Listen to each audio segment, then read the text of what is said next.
Trinkets. Nanders World initially started off with a small amount of trinkets, but has worked its way up to a whopping amount of 42 trinkets. And the diversity is pretty great. Without being too technical, you got your extracting trinkets, survivalist trinkets, your useless trinkets, and my personal favorite, distracting trinkets. For those of you who don't know, I'm one of the many goob mains out there, but sadly, compared to the other distractors, he kind of falls behind in the rat race. He's not the fastest, he doesn't really have the best getaway gadgets, and he isn't a hybrid support either. So any upper hand you can get with trinkets is really important, and I mean really important. And it's not like I'm lying about this to cover up my terrible distracting. What the heck? That's because I've been theory crafting and out in the midst of battle perfecting my craft. Now I'm gonna let you on in a little secret, so come here. You know Dog Plus, right? That's the start of all the distracting builds. It's like the crust of the pie. You can't have a pie without crust, can you? So with this knowledge, these are some of the pies I've been coming up with. I've been trying to make water cooler work because the item gives you a 50+ stamina buff. And who doesn't want more stamina when you're running away from monsters? But at the cost of 5% of your speed. And unfortunately, that 5% really goes a long way when you're distracting the big boys, like Pebble, V, or the Craft siblings. I've been also having a whack at Megaphone because Pebble is the only distractor with the built-in GPS ability, and when you're playing pubs, running into people who play tunes with low stealth can be a literal nightmare to play with, but also having the ability to round up the tunes off the get-go is pretty cool. But sadly, you still fall short. Another trinket I've been trying is Vimo. The thought process is that I can help with machines built around teams that don't have the best extracting unit, but the problem with this is, it's kind of inconsistent. See, the job of the distractor is to grab the attention of the tunes from start to finish, and it's kind of hard to weave in a machine completion when your whole team is getting turned into twist and lunge. So yeah, there's that. And these are not the only ones I've been trying. Others are either just way too trash, or in my opinion, built for just certain tunes. But you didn't click on this video to hear me rant about my noticing and wonderings about trinkets. You want to know which trinkets are the best for distractors. So I, the Great Sloth, will tell you. 4 trinket combos you can use as a distractor to get your friends list piling up with hungry extractors and get that research and those records you've been wanting. Disclaimer, these are all based off opinion and experience, so if you disagree, feel free to go in the comments and tell me. I'm learning just as much as you are. And also, all of these combos come with a set of pros and cons. Like for example, Dog Plush and Pink Bow. You know when you wanted to dress yourself for school for the first time in your life, so you come up with something and you end up looking like this? And then your mama comes in and dresses you in an NPC fit? That's basically what this combo is. It's a distracting starter pack. It gives you all the stuff you want. You have your 10% walk speed and you get 7.5% run speed, which gives you a 17.5 movement speed buff. Now the pros and cons. The pros, this combo is really easy to get. Getting 50% on Poppy and Toodles is bound to happen if you just casually play the game. No Iker, no mains, you're ready to start. Now the cons. Unfortunately, compared to all the other trinket combos on this list, this combo gives you the smallest movement speed buff you can get. So overall, it's pretty lackluster.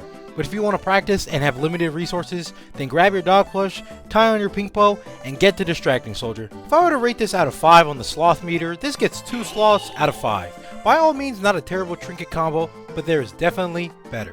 Next up, we got Ribbon Spool and Clown Horn. Almost identical to the first combo in stats, with the biggest difference being a 2.5% more increase in the running speed. So with this, you end up with a total of a 20% movement speed buff.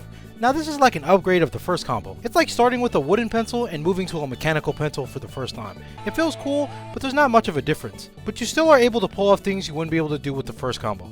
That 2.5 increase in run speed allows for better dashes, easier turns, and can even come in clutch, so by all means, it's better than the first combo. As for the pros and cons, this is like the Thanos mindset of distracting. It's balanced. You have your perfect 10 in running and your perfect 10 in walking speed.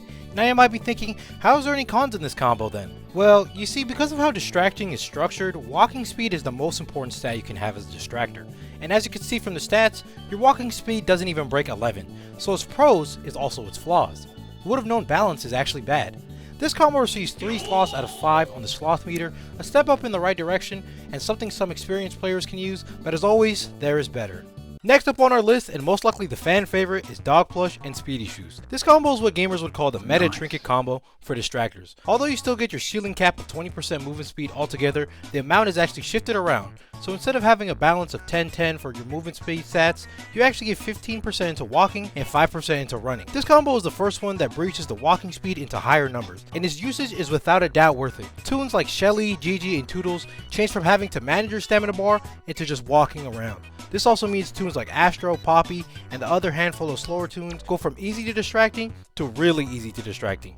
I mean, at this point, you're just burning them. Pros: definitely comfortable. Tunes that were slightly annoying or tedious to deal with become a cakewalk. Cons: because of the stat distribution, your running speed takes a big hit and hits the lowest of all the distracting combos with a whopping 5% into running speed. Now it's not terrible, but when it comes to a raging dog and a hellbent strawberry running you down, that 5% can really hurt you. So lack of running speed is a big factor. However, distractors still find ways to work around this lack of running speed with the help of practice and repetition. So do not feel discouraged. And truthfully speaking, if you want to reach those higher floors, this is definitely the way to go. As for the sloth meter, this combo seems 4 sloths out of 5 on the meter, and I've been guilty of using this one a plenty of times because it's just comfortable, and honestly, with the 3 I've given you, you're set to experiment and have fun.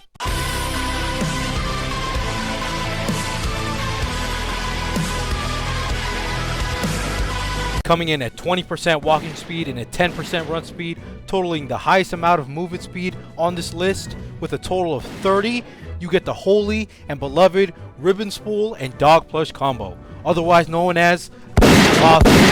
You want your walking speed? You get it. You want your running speed? You better goddamn believe you get it. The countless of times I've outplayed Pebble, V, Sprout, Shelly, the Craft siblings with this trinket combo can't even fit on the numbers on a multiplication table. And also, the amount of times I've been betrayed by this set of combos are probably higher than your chance of seeing Cole. Cause Jesus Christ, she's impossible to find. At our 4th spot, we have my favorite combo, but the sword is double-sided, cause it comes at a cost. Although on your even floors you are guaranteed the highest amount of movement speed possible by trinkets, on odd floors you are given the least amount of totaling movement speed, which is just 10% flat. And yeah, it really sucks.